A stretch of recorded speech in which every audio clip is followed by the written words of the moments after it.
got a new ESPN rumor on Coach Kevin Stefanski. It comes from Jeremy Fowler of ESPN about his job security and the future of the coach in Cleveland. Welcome into the Browns Report, everybody. We're going to dive into this and so much more. Some good news on Shedeur as well towards the back half of this video. I'm your host, Joey O'Donohue, and you want to hit that subscribe button because if there is Browns breaking news, if that man does get fired, you'll be the first to know if you're subscribed to the channel. So hit that sub button, turn those notifications on because we'll make a video ASAP when there's Browns breaking news. Hit that sub button. You're not going to want to miss it. Let's get into the rumor from ESPN's Jeremy Fowler. He had this to say about Stefanski. One thing that helps Stefanski's case is that the Browns owner, Jimmy Haslam, finally found a dependable infrastructure with Stefanski and GM Andrew Berry, and the 2-year struggle can be directly tied to the failed Deshaun Watson experiment. Dependable infrastructure? When talking about Stefanski and Berry the past 5 years? What is this guy watching? I mean, if you ask any Browns fan, I think it's been anything but that. It's been a roller coaster. It's been up and down emotions. It's been not drafting linemen last year. It's been 3-win seasons, back-to-back seasons now. So not sure where Fowler's getting this from. But perhaps that is the perspective of owner Jimmy Haslam, according to ESPN now. And I would remind Browns fans that Stefanski and Berry were given an undisclosed extension in 2024. So after that 23 season, right, where the Cleveland Browns made it back to the playoffs, Haslam paid the guys. And a lot of people think Stefanski's got guaranteed money right now, a guaranteed contract here. What is with Cleveland handing out the guaranteed money, man? Seriously, Watson's got it too. But we don't know how long this extension is. No one reported the exact amount of time it is, but you got to imagine it's at least a few years. And so I understand where Fowler's coming from, that the Watson deal is a major reason why Cleveland is in a bad position these 2 years. But Berry had a part in the Watson deal. I mean, it's their Watson deal. And what are we doing? Are we making excuses for coaches now? Is that what we're doing? Really? I mean, if you look at someone else in the league, Bears head coach Ben Johnson, right? The Chicago Bears, 5 wins last season. He comes into that mess, boom, turns it around. This is who we're going up against this Sunday, by the way. I mean, Ben Johnson has put Caleb Williams in so many spots to succeed. Like, if we had Ben Johnson in Cleveland, what he could do for Shedeur right now, it would be miraculous. You'd be loving it right now. And so the Browns have paid Stefanski. They've paid Berry. I mean, it's been a mess. Heck, Paul DePodesta, this dude, he got up out of here and started making fun of it. He was talking about the Deshaun Watson deal, laughing about it. He's like, I'm going to go F this. I'm going back to baseball. Well, you were a big problem too, DePodesta. I don't think you know football. But it's a joke. It's a joke. The regime has been a joke. Kevin Stefanski, 6-24 now in the past 2 seasons. Like, at some point, the record speaks for itself. But Fowler is telling us that Haslam likes that they finally has a quote-unquote infrastructure. And that it seems Cleveland is likely to continue to roll with Stefanski and Berry next year. A scary thought, perhaps. But Browns fans, you tell me, is that a scary thought? Should Kevin Stefanski be fired? Type F for fire. Type K for keep. I want to know your opinions on this before we dive into the report a little bit more. Put that down below in the comments section. And to be quite honest with you guys, we made a few videos here about Stefanski rumors. He is on the hot seat, I would say. But I'm getting worried it's not going to happen. I'm starting to think that this report from Fowler and some other analysts about how Haslam does like Stefanski and Berry for a couple more years. They paid them. He's consistently said that Kevin's been dealt a quote-unquote bad hand. I'm starting to think they're going to give Stefanski next year. I think he's going to be the head coach to start next season, folks, which is bad. And I would imagine it's his last possible year, though. If you get off to 3 losing seasons in a row, that's got to be it. I mean, seriously. But Cleveland has had head coach woes for years. And the next part of Jeremy Fowler's report is, well, the team is very young, but should be good in 2026 due to their exciting 2025 rookie class. We should be good, according to ESPN.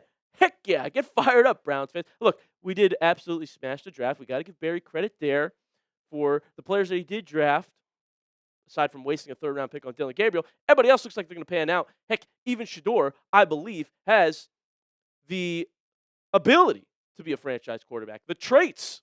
And so you'll get to see some of those in these next 4 games here as he is officially the starter going forward. And Judkins, Schwesinger, Graham, Fannin especially, I mean, you name it, we got guys for years to come here in Cleveland. And so maybe Stefanski and Berry were dealt a bad hand, as Haslam said, with the Watson deal. Haven't been able to pay a lot of guys, had to do a lot of restructuring, right? I mean, Denzel Ward's contract, salary got pushed back. So maybe they are going to give them one more year as Watson is on his last year next year. And let's see if those guys who did get us, shouldn't say get us, but were in charge when we got to 2 playoff seasons in 2020 and 2023, maybe they will look better if there's a better roster.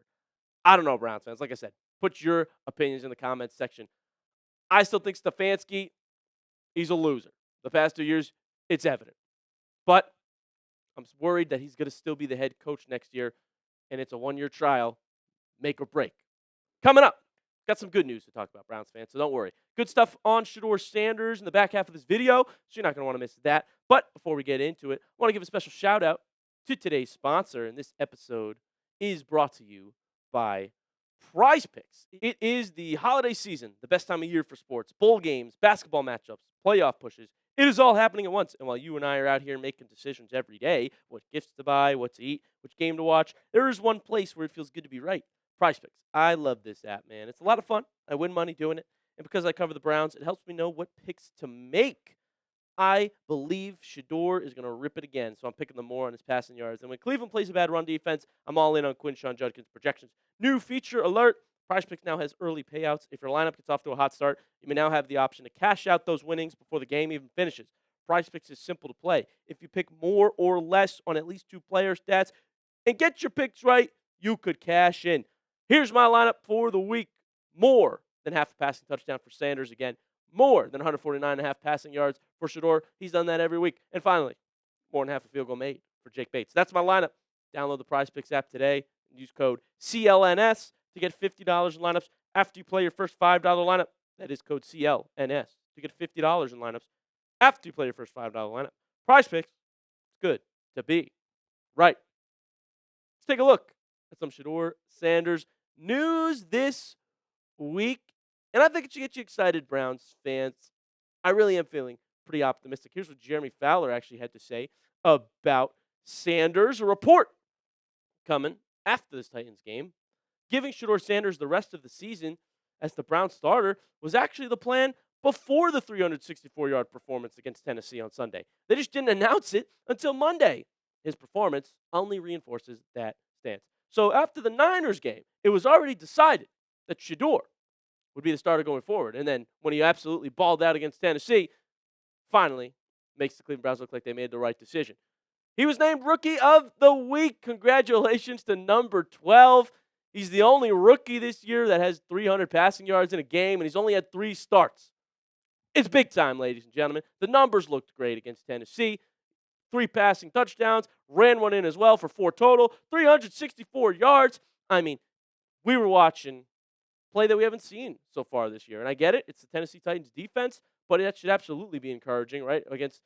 We lost to the New York Jets, folks, with Dillon Gabriel. So to see Shedeur go out there slinging it, had some dimes to Fannin, Judy, Njoku, spreading it all across the field as well. Lots of positives that I saw from Sanders. And so next week, this Sunday, it's the Chicago Bears, a tougher test. They got the Bears at -7.5 right now. They're sleeping on Cleveland. It is in Chicago, though, at Soldier Field. And so, going to be very freezing cold. Going to be a big test against a better defense here. And you can actually throw me on screen with this if you want, Mr. Lopez. I could play weatherman here. I used to do this in my college days. But this Sunday, 10 degrees, supposed to be between -5 and -20 wind chill. I used to do a little bit of weather in college, folks. Shout out Vanessa, Samantha, Katie. Everybody knows the Quinnipiac News Station. And I'm fitting right back in, going back to my roots here. It would be the coldest game at Soldier Field since 2002. Not a good recipe for quarterbacks to throw the football. I think that's going to impact Caleb Williams more than it will Shedeur, though, because you could argue Cleveland falls behind at some point, going to have to start throwing. And the Browns' pass defense, people don't realize, it's ranked first in the National Football League right now in terms of yards per game. And so that's your forecast. Going to be pretty freezing. Shedeur had to play in the snow last Sunday as well, but I don't think it's going to deter him. He looked pretty good. He played in Colorado, and I'll tell you what, it gets very cold and windy in Colorado, so he's used to it. Predict Shedeur Sanders' stat line versus Chicago Bears in that comment section. You let me know down below what you think number 12 is going to go for this week. I'll tell you my prediction. I got 22 of 31. Give me 265 yards, 2 touchdowns, and let's get no picks this week. Bears defense is tough. They lead the league in interceptions, but this is a point of emphasis for Shedeur in his press conferences that he is going to try to not force it. Sometimes he says he tries to make a play when it's not there. So I think that's going to be an emphasis for him this week, is not turning it over.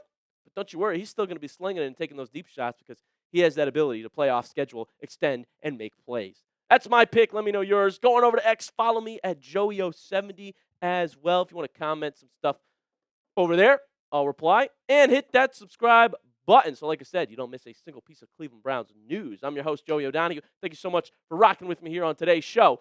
We'll see you next time.